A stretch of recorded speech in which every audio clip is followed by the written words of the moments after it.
Los indicadores mostraban velocidad. Los sistemas de a bordo funcionaban. La tripulación operaba dentro de los procedimientos establecidos. Y el vuelo Air France 447 cayó al Atlántico en menos de 4 minutos. Este no es un caso de negligencia evidente ni de error técnico simple. Es el caso de una cadena de decisiones tomadas con información incorrecta, dentro de un sistema que no indicó que la información era incorrecta. El 31 de mayo de 2009, el vuelo AF447 despegó del Aeropuerto Internacional Galeão de Río de Janeiro con destino a París. A bordo viajaban 228 personas. La aeronave era un Airbus A330, uno de los modelos más modernos y confiables de la aviación comercial de ese periodo. El A330 era una aeronave de alta automatización. Sistemas computarizados gestionaban de forma continua el vuelo, los motores, la estabilidad y las alertas. En condiciones normales, esa automatización reducía la carga de trabajo de la tripulación y aumentaba la seguridad operativa.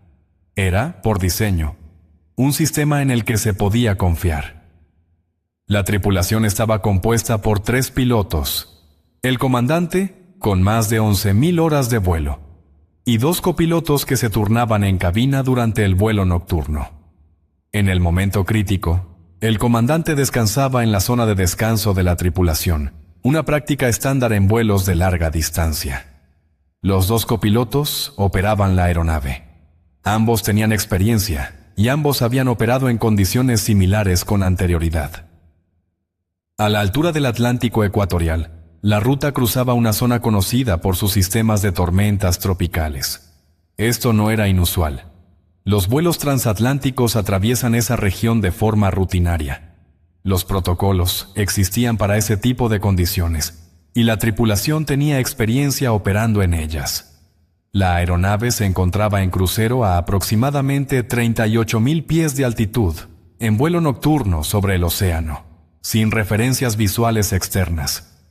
En esas condiciones, la tripulación dependía enteramente de los instrumentos para comprender el estado real de la aeronave.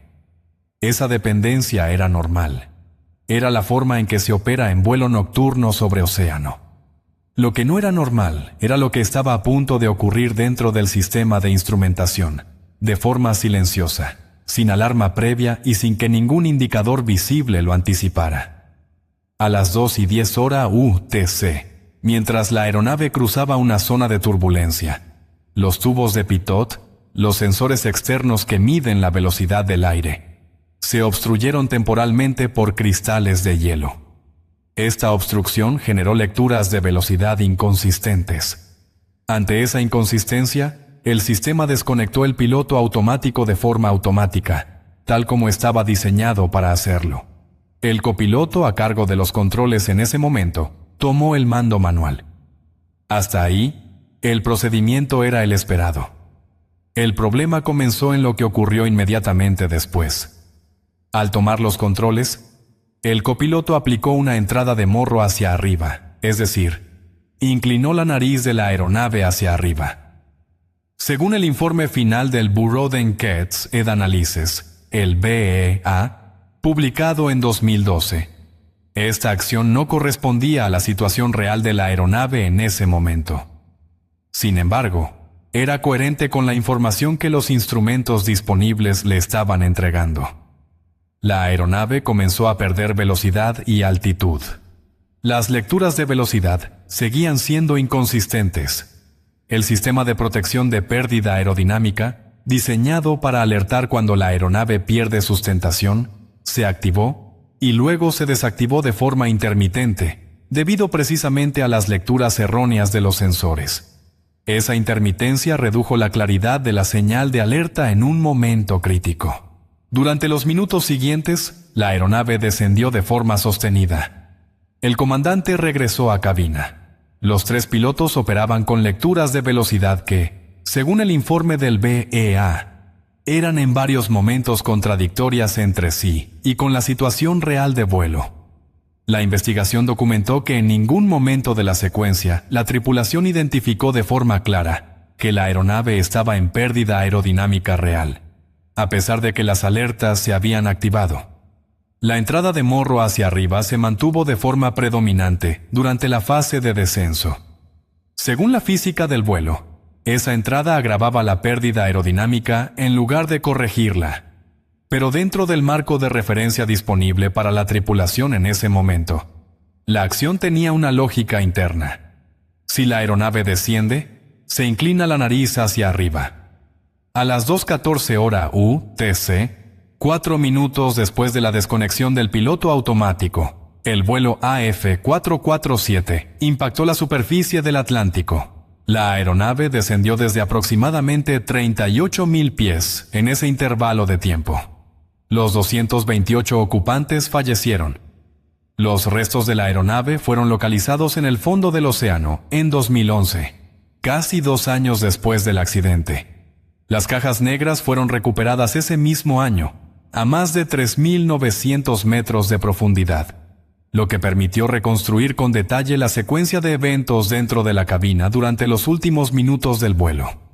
El informe final del BEA, publicado en julio de 2012, determinó que la causa inmediata del accidente fue la obstrucción temporal de los tubos de Pitot y la consecuente pérdida de lecturas de velocidad confiables. La causa profunda, según el mismo informe, fue la incapacidad de la tripulación de identificar y responder adecuadamente a una situación de pérdida aerodinámica en un contexto de información degradada. El informe no atribuyó el accidente a una falla de competencia individual. Documentó un conjunto de factores: el diseño de las alertas del sistema, la formación de las tripulaciones para operar en modo manual en condiciones de alta altitud, y la forma en que la automatización extensa de las aeronaves modernas puede afectar la capacidad de los pilotos de mantener conciencia situacional cuando el sistema falla. Las consecuencias institucionales del caso se desarrollaron en varios niveles. En el plano técnico, los tubos de Pitot del modelo instalado en el AF447 fueron identificados como susceptibles a obstrucción por hielo en determinadas condiciones atmosféricas. Airbus y las autoridades de aviación civil emitieron directivas que aceleraron su reemplazo en flotas de todo el mundo. Ese proceso, que ya estaba en curso antes del accidente, se convirtió en obligatorio dentro de plazos definidos tras la publicación del informe. En el plano operativo, el caso impulsó una revisión profunda de los programas de entrenamiento para situaciones de pérdida aerodinámica en alta altitud, una condición que, hasta ese momento, recibía menos atención en la formación estándar de pilotos de aeronaves altamente automatizadas. Organismos como la Agencia Europea de Seguridad Aérea y la Administración Federal de Aviación de Estados Unidos incorporaron nuevos requisitos de entrenamiento en respuesta directa a las recomendaciones del BEA. En el plano más amplio de la industria, el caso AF447 abrió un debate formal sobre los límites de la automatización en aviación comercial, sobre la dependencia creciente de los pilotos en sistemas automatizados y sobre las implicaciones de esa dependencia cuando los sistemas fallan en condiciones de alta presión. Ese debate continúa siendo relevante en la literatura especializada sobre seguridad aérea. El informe del BEA no concluyó que la tripulación hubiera actuado con negligencia. Concluyó que operó dentro de los límites de lo que el sistema le permitía ver. Los instrumentos entregaban información. La información era incorrecta.